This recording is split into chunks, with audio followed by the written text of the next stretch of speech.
નમસ્કાર દર્શક મિત્રો, નવા વિડીયો સાથે આપ સૌનું હાર્દિક સ્વાગત છે। હું છું સોલંકી દર્શના।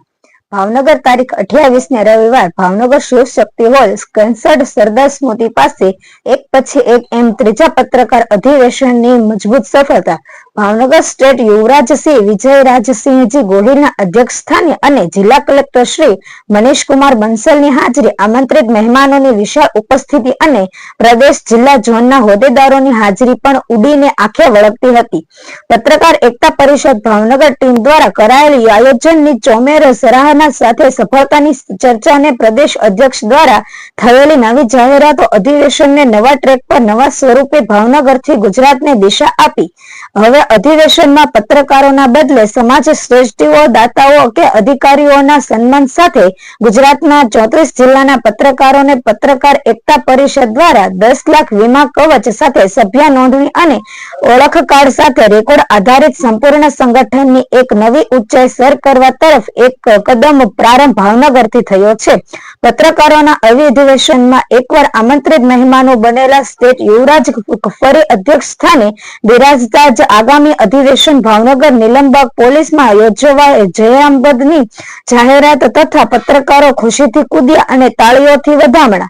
હવે પછી સમાજ શ્રેષ્ઠીઓના સહયોગથી પત્રકારના પરિવારની ચિંતા કરવા 10 લાખની વીમા કવચ પત્ર એકતા પરિષદ દ્વારા પૂરું પાડવાની જાહેરાત નહીં, ભાવનગર બોટાદ કે સ્ટેટ મહિલા વિંગના વીમા મેળવી માત્ર વાતો નહીં, કામ બોલે છે, પત્રકાર બોલે છે। પત્રકાર જગતમાં ખુશીનો માહોલ જોવા મળ્યો છે।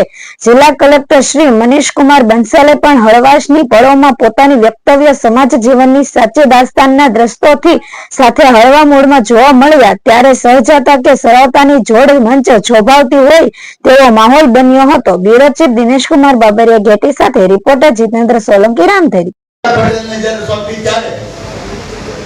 ભાવનગરના મહારાજા કૃષ્ણકુમારસિંહજીએ પહેલ કરી હતી કે મારું રાજ દેશના હિતમાં અને દેશને અખંડ ભારત કરવામાં હું પહેલા અર્પણ કરું છું।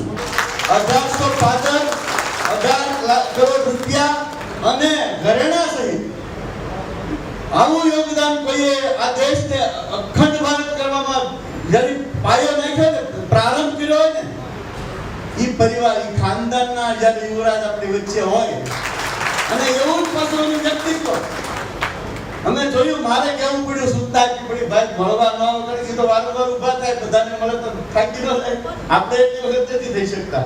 એટલે સરળતા એમની છે। મેં તો ઘણી વખત જોયું છે, હું વિડીયોમાં જોઉં છું, કંઈક નાના માણસોએ પ્રસંગમાં આમંત્રણ આપ્યું હોય તો પહેલા જાય છે અને ખાચા ગલીમાં વાહનમાં જતો હોય તો ચાલીને વ્યા જાય।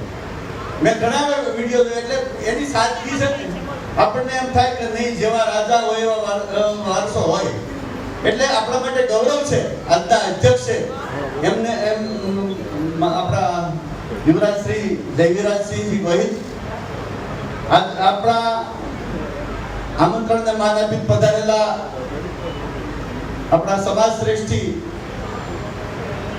કાયમચૂર્ણ જેનથી પ્રખ્યાત છે એવા શેઠ બ્રધર્સના ગૌરવભાઈ, આપણા કોંગ્રેસ અગ્રણી કે ગોહિલ સાહેબ, જિલ્લા કોંગ્રેસ પ્રમુખ શહેર કોંગ્રેસ પ્રમુખ લાલભા, આપણા પ્રદેશના તમામ અગ્રણીઓ જાડેજાનું સન્માન કરશે લાભુ દાદા।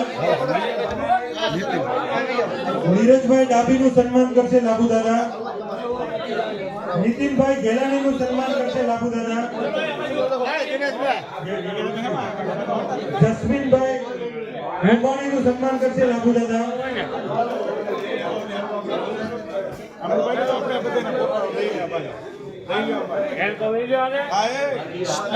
રાઠોડનું સન્માન કરશે લાભુ દાદા।